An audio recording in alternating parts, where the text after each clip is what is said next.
Sorry ദീർഘകാലമായി കോൺഗ്രസിന്റെ ഇതിഹാസതുല്യനായ നേതാവ് ജി കാർത്തികേയൻ പ്രതിനിധീകരിക്കുന്ന മണ്ഡലമായിരുന്നു അരുവിക്കര.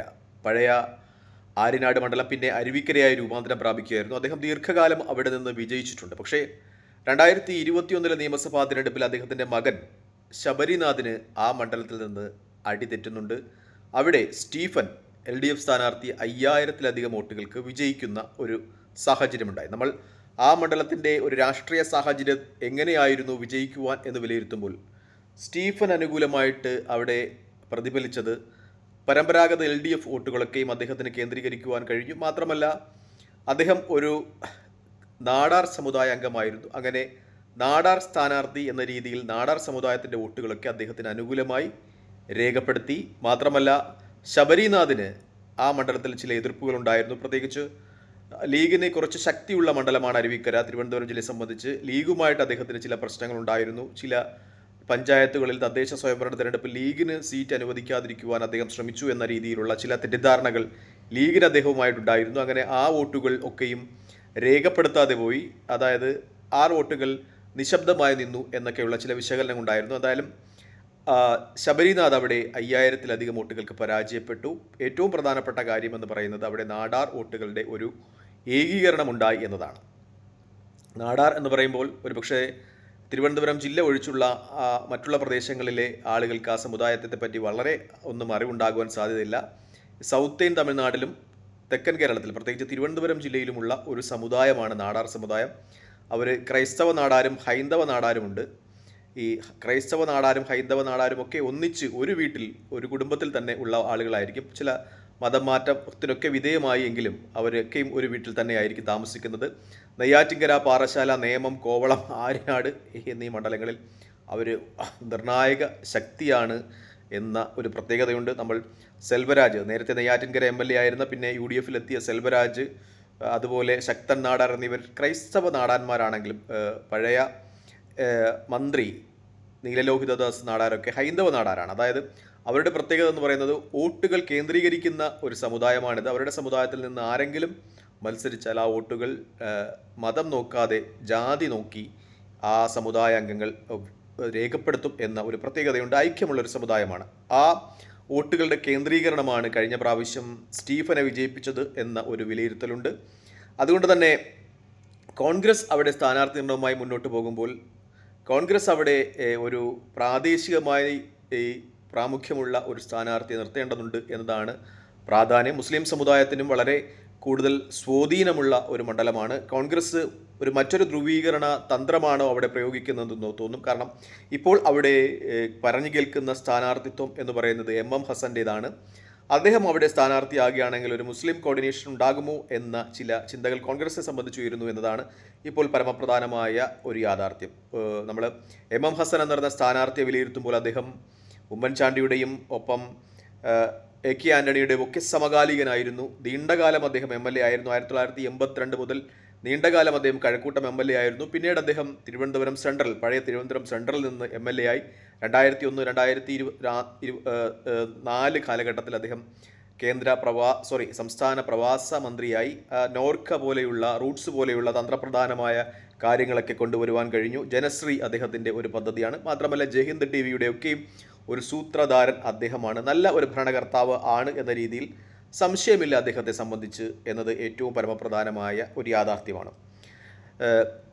ഒരിക്കൽ അദ്ദേഹം ചിറയൻകീഴ് ലോക്സഭാ മണ്ഡലത്തിൽ നിന്ന് പരാജയപ്പെട്ടു. പിന്നെ അദ്ദേഹം കായംകുളത്ത് നിന്ന് MLA ആയി. അങ്ങനെ അദ്ദേഹം ദീർഘകാലം ജനപ്രതിനിധിയായിരുന്ന ഒരാളാണ്. അദ്ദേഹത്തിൻ്റെ ഭരണപരമായ കഴിവുകളിലൊന്നും ഒരു സംശയവുമില്ല. പക്ഷേ അദ്ദേഹത്തിൻ്റെ സ്ഥാനാർത്ഥിത്വം ഇപ്പോൾ ഒരു സമയം തെറ്റിയാണോ എന്ന് തോന്നുന്ന ഒരവസരമാണ്. കാരണം ഇപ്പോൾ അദ്ദേഹം വാർദ്ധക്യത്തിലേക്ക് കടക്കുന്ന ഒരു സമയമാണിത്.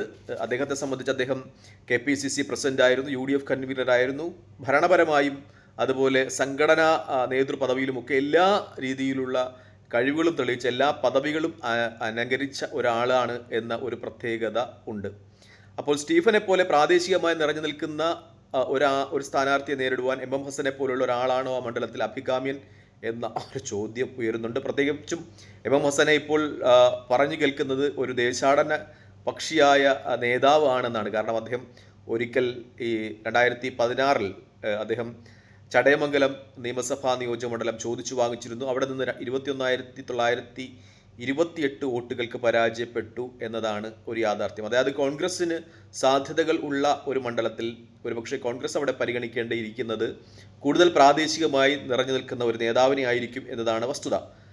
എന്തായാലും ശബരിനാഥ് ഈ പ്രാവശ്യം അവിടെ മത്സരിക്കുവാനില്ല. കഴിഞ്ഞ പരാജയം കൊണ്ട് തന്നെ അദ്ദേഹം അവിടെ നിന്ന് മാറുന്നു. അദ്ദേഹം ഇപ്പോൾ തിരുവനന്തപുരം സെൻട്രൽ കേന്ദ്രീകരിച്ചാണ് പ്രവർത്തിക്കുന്നത് എന്നാണ് റിപ്പോർട്ടുകളൊക്കെ സൂചിപ്പിക്കുന്നത്. എം എം ഹസനെ കൂടാതെ കോൺഗ്രസ് അവിടെ പരിഗണിക്കുന്ന സ്ഥാനാർത്ഥികൾ മുരളീധരനാണ്.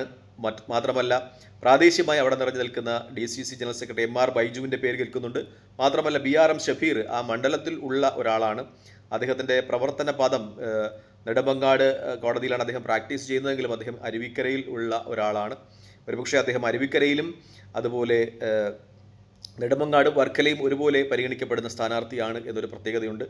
നിങ്ങൾക്ക് അഭിപ്രായം രേഖപ്പെടുത്തുക, ആരായിരിക്കും അവിടെ അഭിമതനായ സ്ഥാനാർത്ഥി എന്ന്. നമ്മൾ തദ്ദേശ സ്വയംഭരണ സ്ഥാപനങ്ങളുടെ ഒരു ലിസ്റ്റ് എടുത്താൽ പ്രാദേശിക ഭരണകൂടങ്ങളിൽ, അതായത് തദ്ദേശ ഭരണകൂടങ്ങളുടെ ഇലക്ഷൻ റിപ്പോർട്ട് പ്രകാരം 4 പഞ്ചായത്തുകൾ UDFും 4 പഞ്ചായത്തുകൾ LDFും ഉണ്ട്. തുല്യമാണ്. സീറ്റുകളിലൊന്നും വലിയ വ്യത്യാസമില്ല. നമ്മൾ ആ സീറ്റുകളുടെ ഒന്ന് കണ്ണോടിച്ചാൽ അരുവിക്കരയിൽ UDF 6 seat, LDF 11 seat, BJP 3 seat എന്ന രീതിയിലാണ്. ആര്യനാടാണെങ്കിൽ UDF 11 seat, LDF 7 seat, BJP 0. Tholicode വരികയാണെങ്കിൽ UDF 11, LDF 6, BJP 1. വിതുരയിലാണെങ്കിൽ 6 UDF, 9 LDF, 4 BJP. ഉഴമയ്ക്കൽ വരികയാണെങ്കിൽ 3 UDF, 9 LDF, 5 BJP. വെള്ളനാട് വരികയാണെങ്കിൽ 4 UDF, 5 LDF, 1 BJP. കുറ്റിച്ചൽ വരികയാണെങ്കിൽ 8, 5, 1 എന്ന രീതിയിലാണ്. പൂവച്ചൽ വരികയാണെങ്കിൽ 9 UDF, 8 LDF, BJP 6. പൂവച്ചലൊക്കെ വരുമ്പോൾ ഒറ്റ സീറ്റിൻ്റെ വ്യത്യാസം മാത്രമേ കാണുന്നുള്ളൂ. അതായത് വളരെ നെക്ക് ടു നെക്കാണ്. തദ്ദേശ സ്വയംഭരണ തെരഞ്ഞെടുപ്പിലും 4 പഞ്ചായത്തുകൾ UDFനും 4 പഞ്ചായത്തിൽ LDFനും ആണ് എന്ന ഒരു പ്രത്യേകതയാണ് അവിടെ ഉള്ളത്. നമ്മൾ ജില്ലാ പഞ്ചായത്ത് ഡിവിഷനുകൾ എടുക്കുകയാണെങ്കിൽ 2 ജില്ലാ പഞ്ചായത്ത് UDFനും 1 ജില്ലാ പഞ്ചായത്ത് LDFനും ആണ് ഉള്ളത്. അതുപോലെ ബ്ലോക്ക് പഞ്ചായത്ത് UDFനാണ് അവിടെ ഉള്ളത്.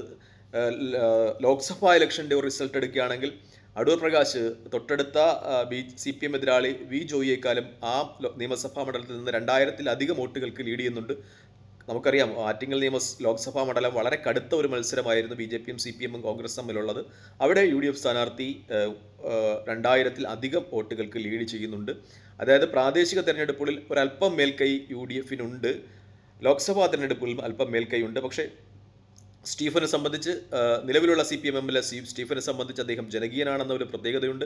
പ്രാദേശികമായി നിറഞ്ഞു നിൽക്കുന്നു ഇപ്പോൾ എന്ന ഒരു യാഥാർത്ഥ്യമുണ്ട്. അതുകൊണ്ട് തന്നെ MM ഹസൻ സ്ഥാനാർത്ഥിയായി വരുമ്പോൾ അവിടെ എത്രത്തോളം അവിടെ സ്റ്റീഫനെ പ്രതിരോധിക്കുവാൻ കഴിയും എന്ന വലിയ ചോദ്യം ഉയരുന്നുണ്ട്. കോൺഗ്രസ്സിന് വളരെ സാധ്യതകൾ ഉള്ള മണ്ഡലം തന്നെയാണത്.